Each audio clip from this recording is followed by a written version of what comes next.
রামপ্রসাদ শেষ করে এই তো 23শে এপ্রিল থেকে স্টার জলসায় আরম্ভ হয়েছিল সুরিন্দার ফিল্মের আধ্যাত্মিক সিরিয়াল ভক্তি সাগর। শ্রী রামকৃষ্ণদেবের নানা গল্প উঠে আসার কথা ছিল। এখানে রামকৃষ্ণদেবের চরিত্রে আবার কাস্ট করা হয় জনপ্রিয় টেলি অভিনেতা সৌরভ সাহাকে। আবার রানী রাসমণির মতো জমজমাট গল্পের আশা করেছিল দর্শক। এখানে রানী রাসমণি চরিত্রে শ্রীপর্ণা রায় কামব্যাক করেছিলেন।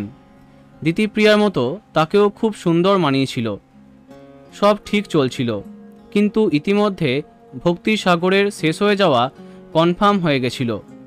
গতকাল অন্তিম সম্প্রচার হয়ে গেছে। একদম অল্প বাজেটে আরম্ভ হয়েছিল ভক্তি সাগর। এমনকি নতুন করে সেট তৈরিও করা হয়নি। গল্প আস্তে আস্তে না এগিয়ে দ্রুত এগিয়ে চলে। সব কিছুই প্রমাণ করে 1-2 মাসের জন্যই আনা হয়েছে ভক্তি সাগরকে।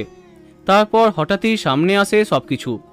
শোনা যায় রামপ্রসাদের বিদায় এবং সুরিন্দার ফিল্মের অন্য গল্প উড়ানের আগমনের মাঝে 2 মাস গ্যাপ থাকছে। কিন্তু রামপ্রসাদের চুক্তি আর বাড়াতে চায়নি কর্তৃপক্ষ, তাই এই গ্যাপটা কভার করতে একই প্রোডাকশন নিয়ে আসে ভক্তি সাগর। এটা দীর্ঘদিন চালাবার কথাই নাকি ছিল না, কিন্তু এই ধারাবাহিকের এক প্রধান তারকার কাছে যখন এটা জানতে চাই, তিনি বলেছেন কিছু অভ্যন্তরীণ সমস্যার জন্য এটা হচ্ছে। কিন্তু যতই সমস্যা হোক 1 মাসেই ধারাবাহিক শেষ হয়নি কখনো। সম্ভবত এটা সবথেকে কম দিন চলা বাংলা ধারাবাহিক।